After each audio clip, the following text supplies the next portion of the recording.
Hi guys, Jeffrey here. In this video, I'm going to show you the true reasons of your partner's narcissistic behavior.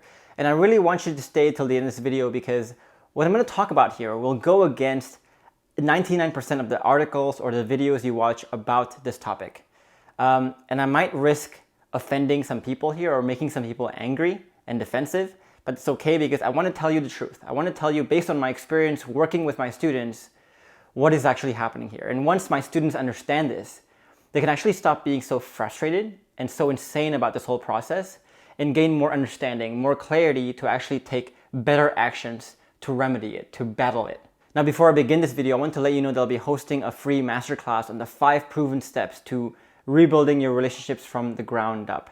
So if you want in on that masterclass, be sure to stay till the end of this video for the announcement on how you can get in on that. And if you want more content that equips you with the right skills and knowledge to be able to thrive in your relationship, then I want you to subscribe to this channel and also click the bell button as well to be notified when I post new videos 3 times every single week. Now, if you look around the web and you look at how to deal with a narcissistic wife, for example, you'll see 3 kinds of videos.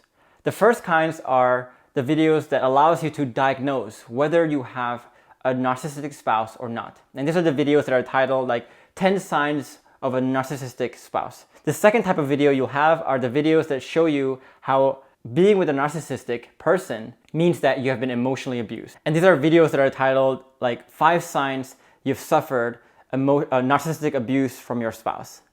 And the third kinds of videos are the ones that tell you that there's really nothing you can do about dealing with a narcissistic spouse, that the best thing you can do is simply run away, stay away, get a divorce, get split up or whatever it is, because there's really nothing you can do about it. And the implication that these videos are making is that when you have a narcissistic spouse, it's a problem with their character, it's a problem with their personality, it's a problem with the way their brains or hormones are wired so that they cannot help but be narcissistic. That's the implication. And there's really nothing you can do about that. But in my experience, this is actually not the case at all. So if you look at the research on NPD or narcissistic personality disorder, you realize that less than 1% of the population has been diagnosed with this disorder. But if you look at the number of views on these videos, or if I look at, let's say, the number of people coming to me convinced that their partner is a narcissist, there's way more people claiming that their partner is a narcissist than there are actual narcissists. The numbers just don't add up here. And to me, I've come to understand that this is actually just a diagnosis problem. So to give you an example here, we all know in the scientific community that correlation does not equal causation. And what most people do when they're determining if their partner is a narcissist or not is they're looking at the signs. They're looking at, does my partner display the signs? Yes, tick the box, and so on. And if it ticks enough boxes, they'll say, oh, my partner is a narcissist. But this kind of research lends you very susceptible to the correlation versus causation error in that, if you look at, let's say, you have a sickness, for example, and you go to Google, and you research on Google whether you have that sickness or not. What you'll often find is that you'll have a lot more sicknesses than you think. And it's sort of the same effect or phenomenon here where people are misdiagnosing whether their spouse is a narcissist or not based on this minimal research that they're doing by looking at simply the signs. It doesn't work. And so in this video, I want to open your mind to another possibility, another explanation for those narcissistic behavior, besides just it's a disorder, and suggest that what looks like narcissism is actually just self-preservation. And this self-preservation is a defense mechanism. And it's a defense mechanism caused by the lack of safety. And if you've been following me for a while, you'll know that safety, it should be the foundation of every relationship. And when that's not built, it will cause a lot of problems like defense mechanisms that causes those narcissistic behaviors. So to show you an example of this, let's look at the symptoms or the signs of an overt or a grandiose narcissistic person. So typical signs here are, someone who, whenever you suggest something, they will lash out at you. They will lash out at you saying how you're wrong, how they're right, and so on. They get defensive. They tend to justify their own actions. They tend to blame you or shift the blame, so to speak. But if you look at this, yes, they could be diagnosed as a narcissistic personality disorder, but they could also be diagnosed as a defense mechanism. Because to be honest, if you look within and you say, if I was cornered, if someone accused me of something, if I was going to lose my job, for example, if someone was accusing me in the wrong ways and telling me I did this mistake when I actually didn't, would you also show the same signs? Would you feel the need to justify yourself? Would you feel the need to be defensive? Would you feel the need to be lashing out at them? I'm sure you've done the exact same things. So again, there are two possible causes for those behaviors. And often we're making the wrong diagnosis on what the causes actually are. And if you look at the signs of an covert or a vulnerable narcissist, it's the same thing. They tend to do things like stonewalling. They say, oh, I don't know, I don't want to talk about it, for example. They avoid the problem, they repress stuff, and they end up doing a lot of stuff that are passive aggressive, and it's the same thing here, right? These signs can be a sign to a narcissist, but they can also be a sign to the case of self-preservation as well. It's just a defense mechanism the same way when, let's say, your relationship has gotten so complex, it's gotten so bad, and your partner just always insults you, accuses you, and makes it difficult for you, you might shut down too. Same thing here. And so again, in this video, I want to open your mind to another explanation, another possibility for those behaviors. And it's not just simply labeling someone, oh, you're a narcissist. It could be that they're simply self-preserving, and they're self-preserving due to the lack of safety. Now, I'm not saying that narcissists don't exist. Not saying that at all. They definitely exist. But I think most of the time, people are misdiagnosing the behaviors. And in just a bit, I'll show you why misdiagnosing this behavior does a lot more harm than good. And it can actually worsen the cycle to make your beliefs that she's a narcissist into a self-perpetuating thing. So why is believing in this old paradigm, the old paradigm where you're simply looking at these behaviors and simply assigning it to a narcissistic behaviors, why is that unproductive? Well, for one, it doesn't give you anything productive to act on. Because if you're convinced that the problem here is with her mind, is with her personality, with the character, there's really nothing much you can do about that. And just like the other videos that we mentioned above, the only thing you can do is assign it as abuse and say, oh, my partner is abusing me, and simply walking away from it. Because there's really nothing you can do to change someone's character, someone's makeup of their hormones or their brains. So it doesn't give you any meaningful actions to take. And if it does give you to take action, the actions you take will not be productive. Because if you believe that this is a sign of abuse, that this is a personality disorder, something wrong with her character, guess what? Whenever you see those behaviors, you're going to lash out too. You're going to get defensive too. You're going to try everything you can to shut down their behaviors instead of gently approaching it.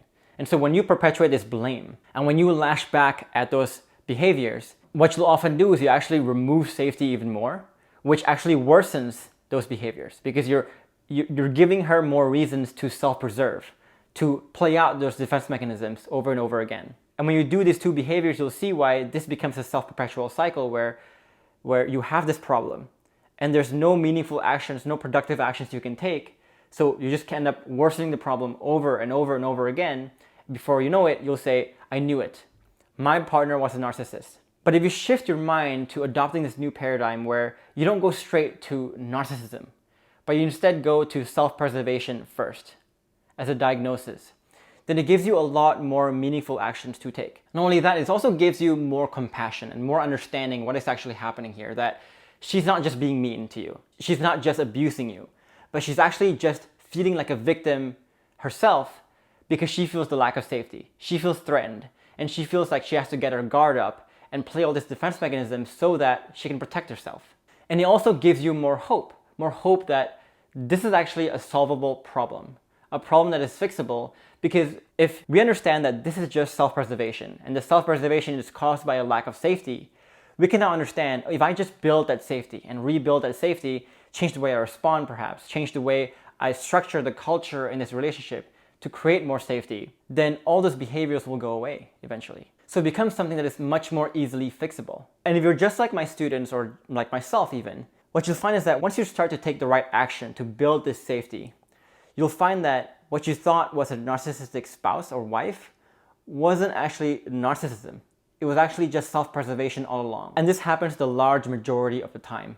But if you take this old approach of simply straight away blaming this to a case of narcissism, what you'll do is you'll take the wrong actions and you will never get to find out if this is just a self-preservation problem, a safety problem, or a biological problem. And to me, this is a real shame because what I find is that a lot of people who are dealing with narcissistic behaviors per se are actually just dealing with defense mechanisms, right? And it's actually a very solvable problem, but because they assign it to narcissism straight away, they never get to solve it. They never get to find out if this is even solvable or not.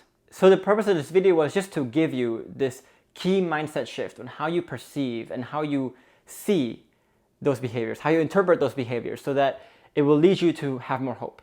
It will lead you to have more understanding, and it will give you a lot more clarity on what you need to do to actually start removing those narcissistic behaviors, which I think is a much more helpful and much more productive train of thinking than simply blaming it on character right away.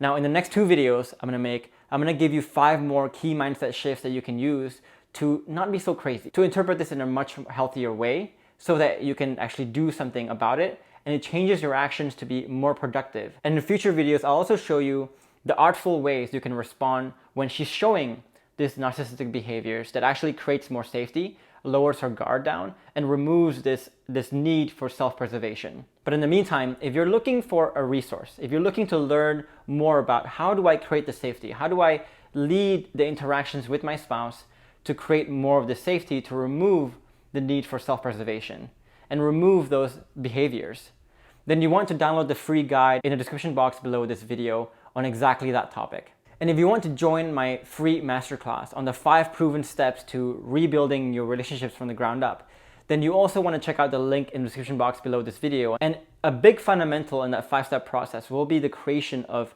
emotional and psychological safety, which again is crucial if you want to remove those narcissistic behaviors here. So if you're interested in joining that masterclass, then I would highly encourage you to check out the link in the description box below this video. Now, of course, if you want to connect with me on a more personal level, I do have a free Facebook group where you can join, ask your questions, and actually get good answers to those questions by myself or other members of the community here. So if you want to join that Facebook group, the link is also down below. In the meantime, I want you to leave a comment below on what did you find most insightful, most eye-opening in this video. I love to hear from you. I love to hear your thoughts. And if you liked this video and found it to be valuable, then I want you to like it and subscribe to this channel for more content like this one. In the meantime, I do want you to watch these other videos to equip you with more skills and knowledge to be able to thrive in your relationship.